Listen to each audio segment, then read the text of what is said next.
Naomi ngolela okenda koza mobali yo na libulu nini mama ozwa na libulu nini mobali azwa ko sambwisa famille ya papa na yo ya mama na yo pe ya batu nyonso asilisi yo valeur nyonso ya kibomwasi mobali ozwa ye wapi mama na ngai tozoka ntango koyebaka mibali dosi yo bande bandaki nga nalingaki koloba te nabakeza makambo bolingo ya bato nakotaka te makambo nyonso so botali etali makambo bolingo je ne mets pas mon nez. Je ne mets pas, ce ne sont pas mes oignons parce que bateau déjà balingana ezalaka na makambo ekomaka na simanango oyo kasoni. Mais sérieusement, je viens intervenir dans cette affaire. Pourquoi? Parce que je me mets à la place de son papa, ya papa ya Naomi, de son papa. Ndenge nini mutu akoyeba mobali oyo abali mwana na yo aza lokola mwana na yo aza mwana na yo aza lokola aza mwana na peu importe son âge il faut automatiquement mobali wana a respecter papa na yo à la lettre parce que ozaka papa ya Naomi te soki yo na ye bobebani papa tango bokenda kutana na mobali na papa azala te mama azala te noko azala te tata mwasi azala te a moins que ye welo aya koyebisa biso ke papa na bino mutu apesaka commission ata kutu papa na bino mutu abetaka commission to yazaka master papa na bino abeti commission or que c'est pas le cas yonde oyaki na welo na famille na bino du coup welo akoti na famille na bino et il se permet sans gêne d'insulter tes parents à ce point. C'est que quelque part, Naomi Fonga peine à poser aux questions. Qui lui a donné le pouvoir de venir parler ainsi à tes parents? Moi si ndeko mobali. Yebaka que faiblesse à famille, na faut yebaka un moko bomba ango. Pambate baloba le linge sale se lave en famille. Pambate. Peu importe ce qui peut se passer dans votre famille, peu importe nzalaboza nangona konyo kwama. Ne va pas t'étaler à un homme que tu n'as pas encore compris. Attends que tu comprennes qui. Il faut que yeba nani robeta lisolo ya libota na yoba faiblesse ya libota na tala koto tandi makambo ya famille na bino. Na yoka ki autre foyer we longa zolo wela. Oh. Cousine na yo mutaya robeta la yeba secret. Nga na kama wabino na ba cousine na nso za ndeni ni na mokili oyo ase oyo. Peu importe qu'il soit ta cousine, il faut yeba nani obeta lisolo. Ole kinanga. Nani obeta la lisolo na. Lisolo peso ke lekyo mukusa mama beta ndabu bomba mususu na omi ozo pesa nga kanda parce que yo muto pesi welo entrer au po saka na tata na yo. Skonga nazo ka kanda pona papa na bino. Monsieur welo ndenge yo linko respecter papa oyo te, nazo expliquer c'est quoi la vie. Moi je veux pas t'insulter, je vais t'expliquer. Mais na Naomi parce que c'est Naomi qui a permis à ce que Welo entre dans leur famille et commence à dire n'importe quoi sur ses parents. Parents à sacré. Abokolanga ou pas etali Welo te po Welo te muta komisa Naomi place à comment po yaya ko lula elelo. Ce qui papa na ya pesa ta poto mukolo moko c'était son père. Ce qui alinga ki po Naomi abota matin linga sa maman na elongolela nga izemi wana mama na ba cheke mal à l'aise ninga longola yango. Et c'est pas Welo qui avait décidé de la vie de Naomi. Ou du venir de Naomi sur terre. Donc je lui permets pas d'insulter un papa qui a élevé ses enfants. Et puis bah peine nini a monate. Ozozo qui sa moté manayena banana ya famille na libota na mobimba. C'est là. Et puis monsieur Welo en question. Toi qui ne connais pas itozonge pas. Papa. Ouariste. Pote biba mi bali o babala rabasi hein. Obali ou Naomi lokola Vital Kamera bali Amida. Yebisa bisot. Abali Amida na mbongo no so na kombele bana bana e. Otu na raté hein. Wane mobali anzala papa sérieusement za mobali anzala parce que un homme respectable ne peut jamais se permettre de faire ce que tu es en train de faire. Pourquoi moi je m'en prends à Naomi? Parce que c'est qu'elle est à libota na bino lobi mobali wana basala nika 6 mois. Comment dans 6 mois mutako yeba libota na ti a kotiti na ba katiti a pandi donc et à la place musu secret zate. Dans 6 mois tu ne peux pas connaître ce qui se passe dans ma famille. Na repère ça au droit wanate. Même pas 1 année, même pas 2 ans. Wana droit wanate. il faut rassurer ya muto na obetela lisolo kaza na assez de maturité na assez d'épaule pona komema ba problème ya famille na ngai ba discordance ya famille na ngai ba koswana ya famille na ngai ba incompréhension na ba problème ya famille na ngai. Ce n'est pas à tous les hommes qu'on raconte ses faiblesses ou la faiblesse de sa famille ou les faiblesses de sa famille. Mobali nyonso ta pesa meni ba betele lisolo ya famille ya mwasi na yeso nde nini Naomi et pesa meli moi mobali nyonso te po ba audio zo pesa nga rage moko na yebite na zo mitia na place ya papa na ngai muke bala ngai nzambe wele wana ko lata nga na nzoto pona ko luka mbongo na bandenge nyonso foto silisa la nango nenga humilier papa na yo boza na droit ya ko pesa ye mbongo wana te bokene na justice ko mama bokene na justice autant zo humilier papa na wana ba chaîne aza mobali moko aza insupportable yango aza célibataire tina 58 ans na ye. Parce qu'un homme respectable à 58 ans, il a déjà casé. Dans la quarantaine d'années, il faut déjà la mois casé. Donc, on a 50 ans, on suppose que déjà, il a vraiment casé. Hein? Ce cas de célibataire, c'est à cause de son sale comportement. D'ailleurs, il y a eu son ex qui est passé à la télévision pour raconter. Maman, to banga kanzambe, bana basi to zoraten owe ba mibali. Ezate po mobali na poto, nde a s'intégra, nde avant na mindele donc comment a changer comportement. C'est pas tous les hommes hein. Et ana ba misu ba na bokoko ya ndenga mabe na nzoto elongwati. Ana sale comportement donc oko supporter ete. Tel na ba relation to kuta na ngona mokili oyo omoni mutu musu pendo tel lobi oh malamu kona lingana nga mona 39 ans malamu na lingana nga kutu garçon wa 42 ans 45 ans na lingana nga kutu na kita kuna ke na ngata na 30 ans parce qu'il y a de ces jeunes de 30 ans qui sont assez matures et ça na ba jeunes oh ba na ba 35 ans ba mature ko le kawelo ko banda lelo ti mkolo yesoya. Moi je connais un garçon qui s'est marié à 26 ans mais il faut la couple. Pour y avoir une personne qui est atoms, âge à une trentaine d'années, au tena welo, nzambe na bon moyen, kolo na ngai, ya solo pena sagesse za acheté, et la chiffreté, maturité za chiffreté, ya son andimian. Ton welo là, quand tu parlais, obi mutu so so na okoye ba ko mesurer ce gars na degré nini. Est-ce que yo tongo bano so na garçon na Naomi nga na opesa ka yonde faute. Oyeba ka garçon te to nini. Zo rata sala ta banquette. Et là, mutu mususu, romona tata mukolo libumu. Otali âge na yo le bio 53 ans, 58 ans, 55 ans. Mais la mutu na nzambe quel BTT, on sentir degré à manque de maturité na sagesse na nango. Yo moko talo bité na mutu na ko vivre te, au bandi ko se retirer. Petit à petit, il faut que tu te retires. Attention au côté, attends, tu vas s'occuper na yo. Et là, on sait que je basi yangwana. Pour Monica pesa ko moi 100 francs. Babisu, batabongo bakabe. Pour yebi bizaine za mabe. Aro kabela on a nenga des autres pour yebi que azo convaincre on na ikabeli. Pour na comportement ko zoyete. Si ko faut zoyene na makambu, ya ko zoa na yo. Mais il faut à un certain moment au comme na mesure ya ko lobake non c'est fini.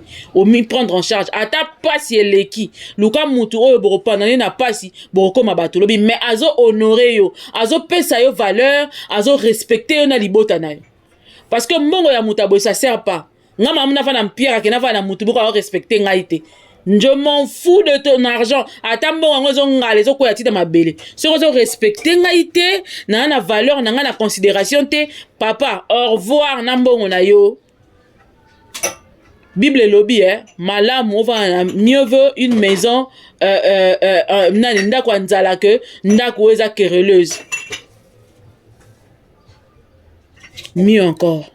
Pardon, tu as un audio. Bon, si manango, to yana no awa. To beta su di solo di susu. Yo kaninga ninga benga. Yo kana ninga benga papa ya muninga. Yo kaninga benga papa bato abenga na bengo Jean-Marie na do. Allô, salut monsieur Jean-Marie. Monsieur Jean-Marie. Zanga ya misuelo. Bon. Na tali bino tamulai na moni boza ko réagir. Maintenant c'est mon tour de réagir. N'importe quoi. Je comprends que non na yaki na libota moko boza sérieux. Jean-Marie, là on Jean-Marie parce que aux hommes mérité respect mon départ. Poli à papa. Yo kamala papa abisi. Boza na complicité o boza na yo na mwasi na overo pour moi stocker na mbo. yoka peut-être abenga papa banga bina na droit pese respecter bo sala complicité bo escroquer tant yo kutana na Naomi papa ba mutabisa ko bala mwana nga papa la bamuta imposaka yo to notre na luka papa wana po pesa mbongo mbango ma te mo lengaka bote ya mwana na bango o mwana na olingana no mwasi ya bongo te yango zoka vertige oke ko bala mbango après comme complicité c'est quelques bêtises de complicité ça po bo escroquer nga mbongo na nga libala Nonga libala yo sala na bala na yo Vero ayebisanga makambo yo za na ona bala epi Naomi aloba nga na yebo yebisa yo Quelle place nazo condamner Naomi? Comment tu sortais les secrets de votre famille? Ou bien mon bali azo kosa. Bon, mon garçon. Moi, mon bali va kosa la ma pas tante na biso. Kena pas tante. À mon avis tellement que sera yeka li kamuna kena refunde pas tante na biso. Kena pas tante na tante maimira le baki yo da ramuté mabe oignon kola na vana ko pas tante ngote. Oignon kola et comme ça créer là problème na tante pour ayebi ke pour na se réfugier pour na kena azute comme ça tante ndi banga tante pas ndi mela. Moi mon bali na mona muta ba Subaru. Toleka. Mbongo na nga ya libala. Mo préparer mbongo na nga ya libala.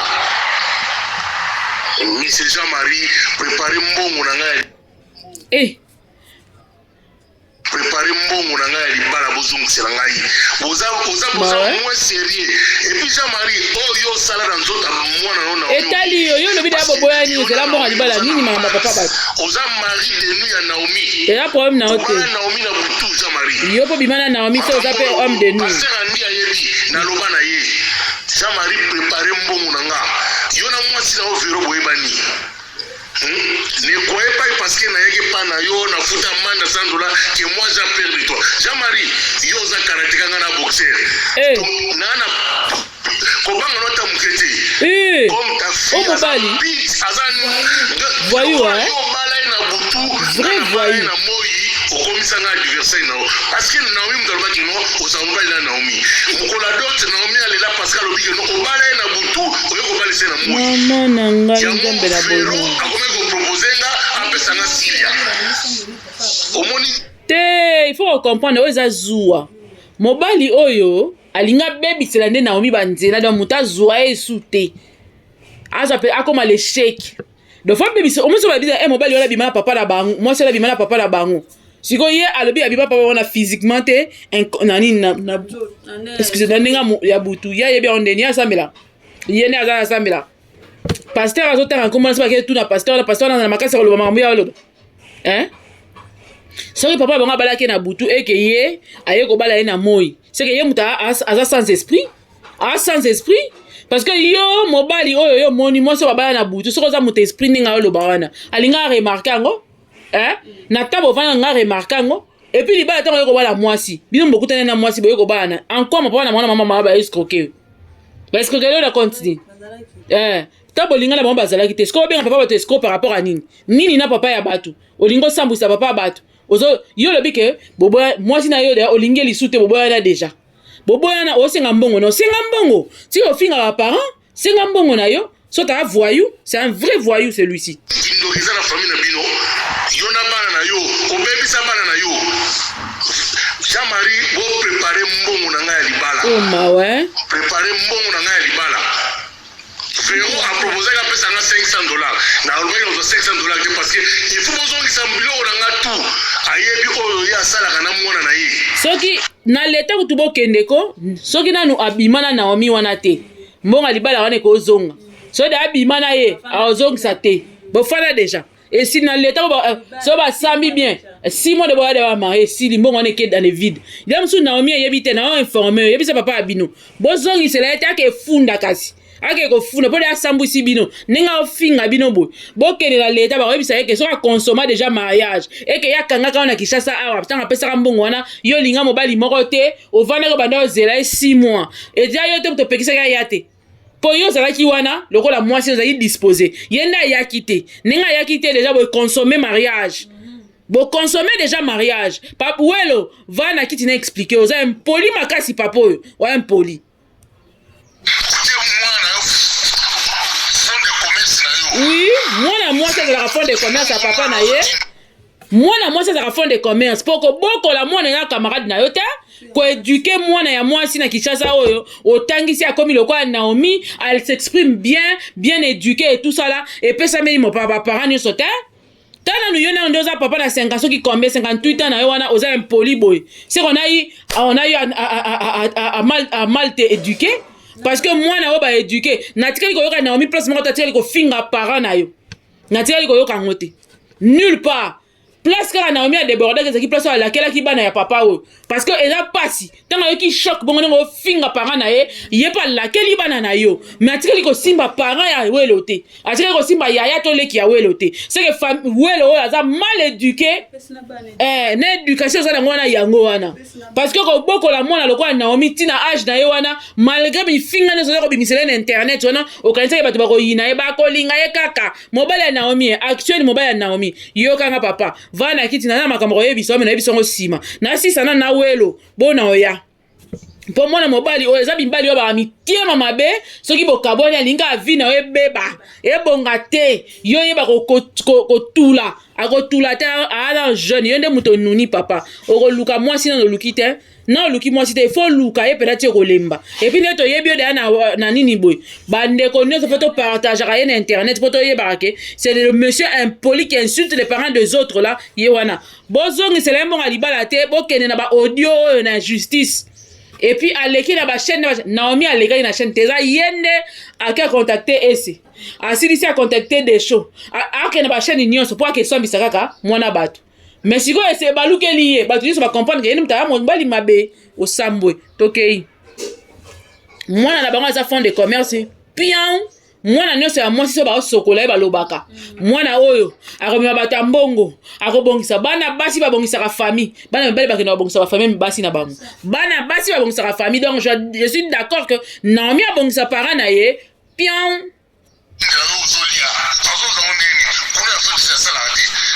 ozalaka na ye na Afrique du Sud kuna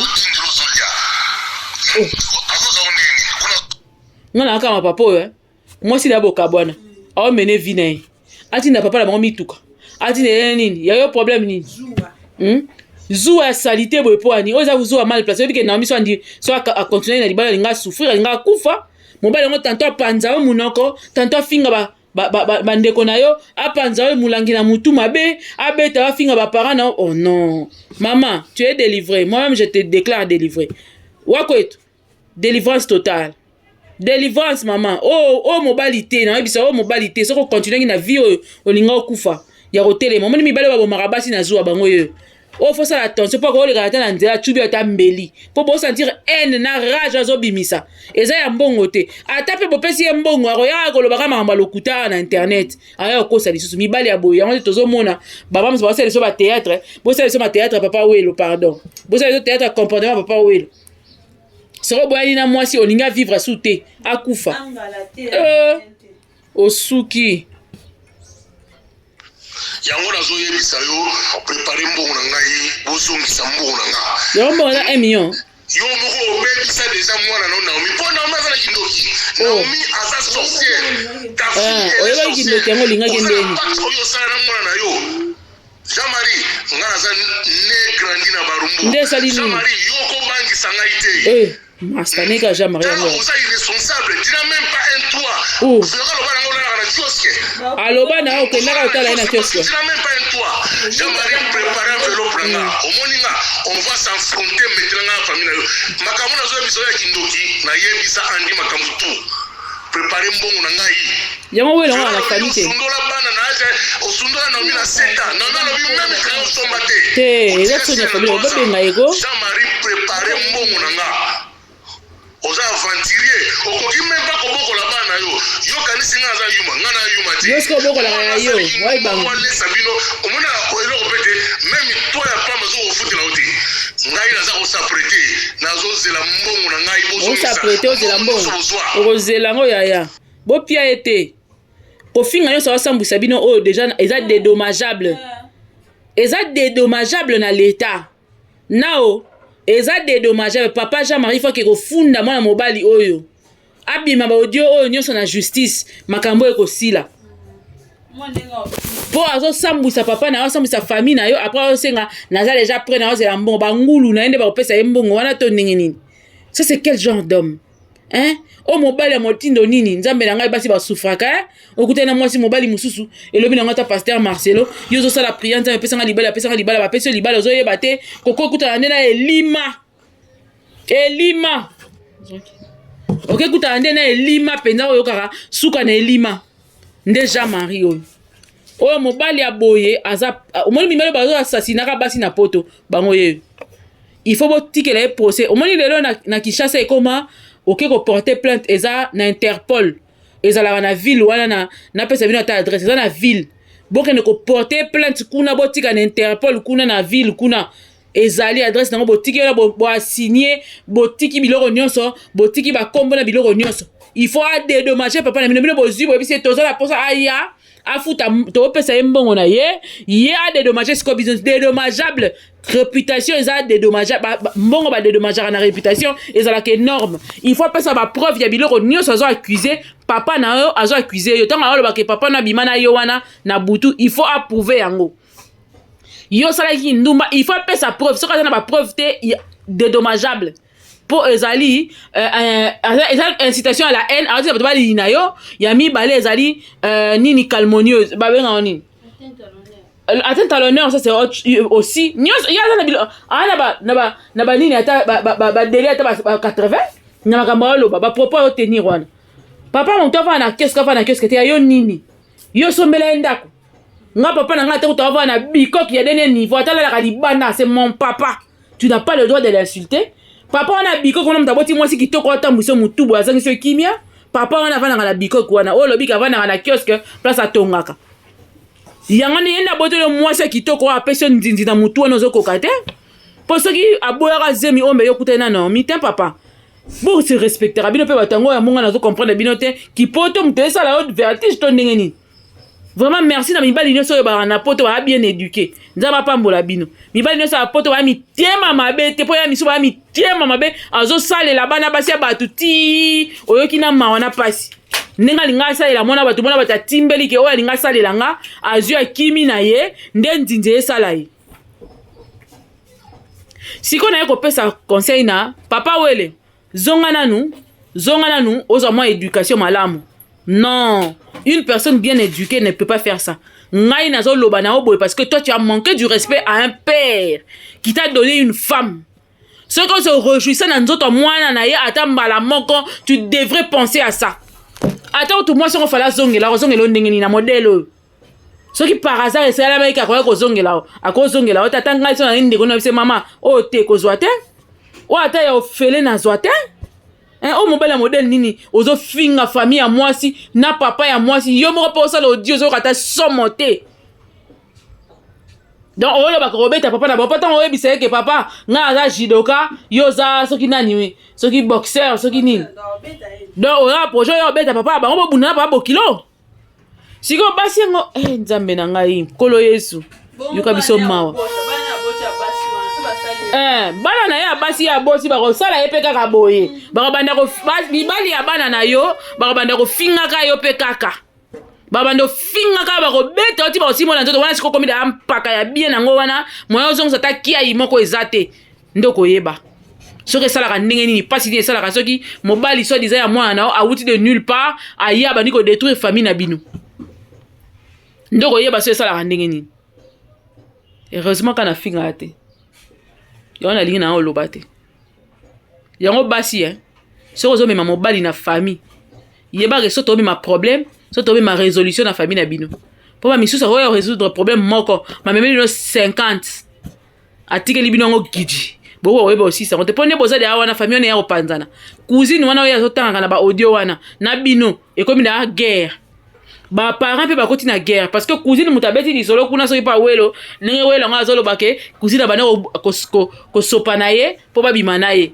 na siko ni la comprendre nga mutalokuta alokuta makasi bozo comprendre voilà basi bozo katango ebeza te po mutautika poto zo panzanela mutapoto aza sans manière yone se no poto esangisa batu ondima te mutu mwa za porteur awa azara coulouner awa ake poto kuna yo moni kozi mobali or que mobilité coulouner mako mobali na poto kuna komone moi malili ebeti et tout kuluner moko boye akomi na ye na poto mo malili ebeti na poso aza na facilité ozwa mwa akolia mwa jambon mwa nini mwa elonge sokwami yo ozwi botalaka bafamille ata na poto tala famille tina bandeko no baya na poto batayela o nani yango wana mutu nini yango wana bobima na ye ainsi de suite soki te mama okosambwa nazoyebisa yo okosambwa tani nga osambwisa famille mobimba après na ye sikoyo mpa mobali actuel ya Naomi papa zala na nerf solide zala na nerf solide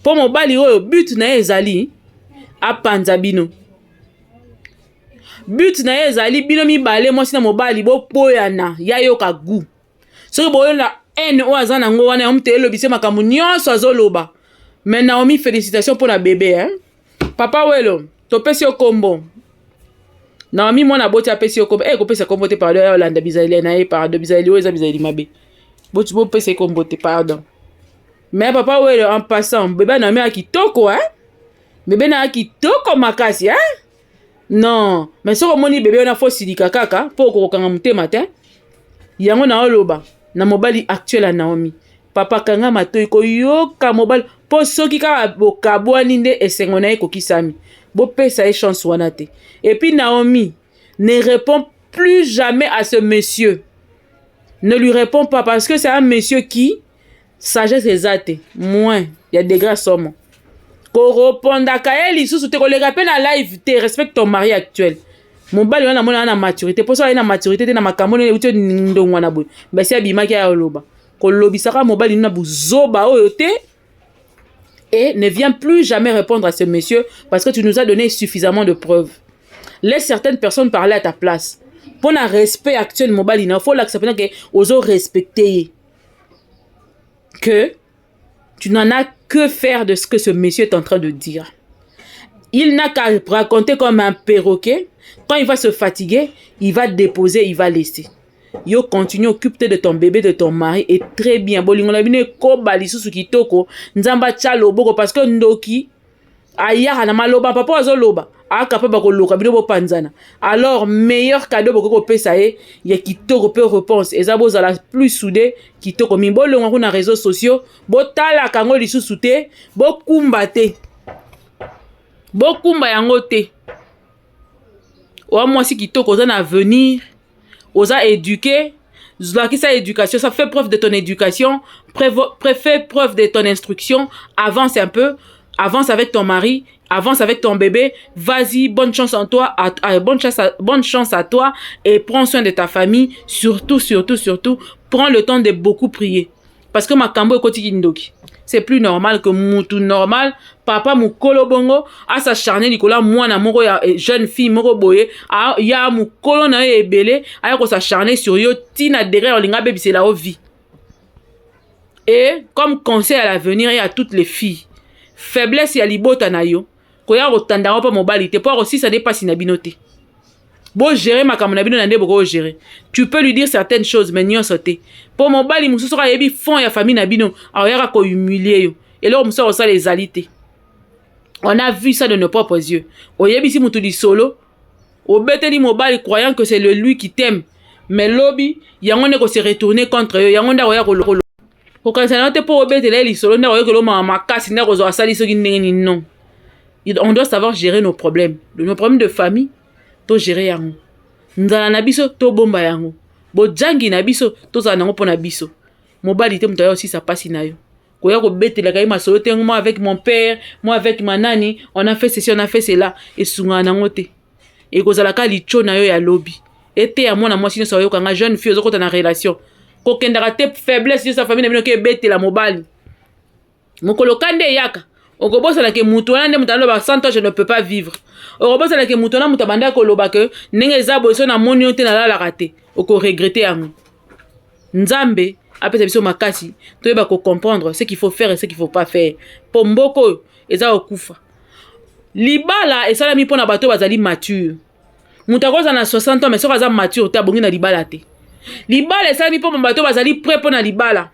Ya koyeba ko gérer ba problème. Ça bato bazali na maturité ko gérer ba problème. Si tu n'as pas la maturité de gérer les problèmes là, il faut laisser le mariage pour les autres personnes. Tika pena batu mususu ba gérer mariage yo sala mamna yo. Mobali nyonso ta benga mia bala. Mobali loka awelo bo benga mia bala te benga masala ka ye moko. Azoka na yeba nani oyo. Ba checheni. Abenga mi bongo basila une nuit c'est fini au revoir. Pour ceux qui ayebi vina yo a rotanda ngo akosambwisa yo. A ko solo makambo za ya solo te. Po makambo oloba nga na o douter de nga fort que ça ya solo. Parce qu'on a yebi mibali ebele so bamba kabwana mwasi.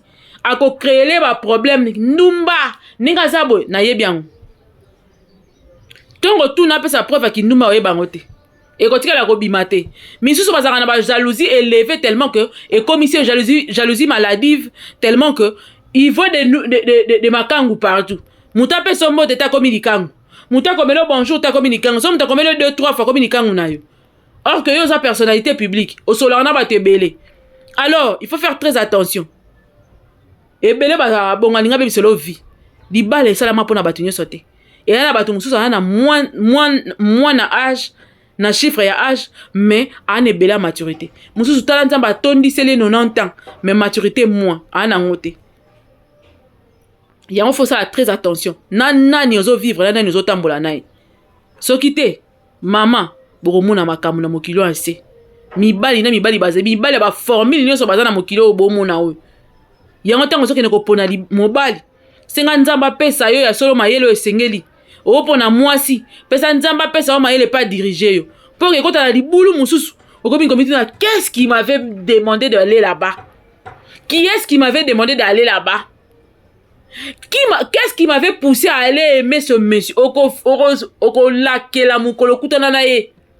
Oko lake la yango du début jusqu'à la fin. Oko mi ko ça la rétrospective. Oko kanisa na kutana ngani kote nini wapi na resto nzame po na ke na restaurant wana mukolo wana. Po na le kaka nzela wana mukolo wana. Po bibali basilisaka bato po sako ya kolinga mikolo baza ozo ba na va na mikolo po bango bazala bango ba bango poser mukolo nini nyonso na maturité mukolo nyonso te mikolo musuba na posito ebele mikolo ebele ya musuba na poto la bango ba bébé soko so la non santé pena ke vide na mutu mais j'ai béni tous les mikolo ba ça la âge na bango na poto kuna ba ça la âge na ça la personnalité na bango ba respectueux nzamba pambola bino po boza su mingi te. Nzamba sunga yo na yebi ko traverser épreuve à makasi mingi surtout ko na mwana maboko soit papa aza na projet baby c'est la yo soit ozanga eloko moko pasi neza po boti mwana wana ya linga ki yende oboti sa ye asi sa o fin carrière mama batela mwana po papa akoko tube ata mbeli batela mwana batela mobali na o batela ndaku na o mi batela yo moko pe po moko pe déjà ningo za wana par rapport à muto komi danger o eza danger o eza mutu te eza danger. Et il faut que dans la justice botika ngo ndingona te c'est menace là il faut qu'on amène ça en justice pour bossi ça on a ninga zo finga ba parents na yo wana faut me on a dédommager ba parents na yo a dédommager aloba ni ndé salaki o sali pena bien ngo vana ki silencieuse pamba mo bébé pour so ka yeba iko boti o yaki na zemi eroyo na yebita linga longolo zemi wana na ni na tension nge mato zemi ba mo pia et bimi. Je t'aime bien. Bon, je n'ai pas eu à te suivre régulièrement ou je n'ai pas eu à te connaître dans tes œuvres, par exemple. Mais sinon, depuis cette affaire, j'ai vu que tu étais une actrice très talentueuse. Alors, beau vent à toi. Bonne chance à toi, que Dieu te garde, que Dieu garde ta famille et que Dieu donne la force à tes parents par rapport à tout ce qui se passe. Surtout être humilié en public, partout, boye, ce n'est pas facile. Tes parents vont se poser la question, dis-moi, tu vois un peu. Et si ces histoires-là sont vraies, et que ça, la papa n'a pas, c'est parce qu'il va se dire, moi, je ne vais se lamenter pas, ainsi de suite. Donc, parce que le monsieur, son souci c'est de détruire la famille. Alors je demande à ce que la famille soit vraiment soudée et que vous restiez très solide pour ne pas donner accès à ce monsieur qui a tellement envie de vous avoir, de vous voir par terre, de vous voir pleurer, de vous voir triste. ne lui donnez pas l'occasion pour lui répondre. La meilleure de réponse qu'il faut lui donner, c'est de rester focus sur ce que vous êtes en train de faire. Toute la famille, je parle de toute la famille. Surtout, continue à parler à ton père et ta mère parce que ce sont tes dieux sur terre et ils méritent vraiment beaucoup de respect. Surtout qu'ils ont été, humiliés par toi. Pourquoi? Parce que c'est toi qui as emmené ce monsieur dans la famille. Cherche à réparer avec ta famille. Demande vraiment pardon à tes parents du fait du fait que par toi, un monsieur est venu leur manquer du respect. Je crois que ça ferait quelque chose de bien. Demande leur pardon et essaye d'avancer dans ta vie. Surtout, mets plus la prière et désormais, prends le temps de bien connaître une personne avant de l'amener dans la famille. Voilà pourquoi certaines personnes, on ne les amène pas dans la famille. On les laisse hors la famille parce qu'on sait qu'elles ne peuvent rien nous apporter de bon, que de problèmes, que de tourments, que de divisions, de problèmes, de lamentations. Donc, c'est un peu ça. En attendant, à tous ceux qui m'ont suivi, bisous et que Dieu vous bénisse. On se revoit plus tard. Bye bye.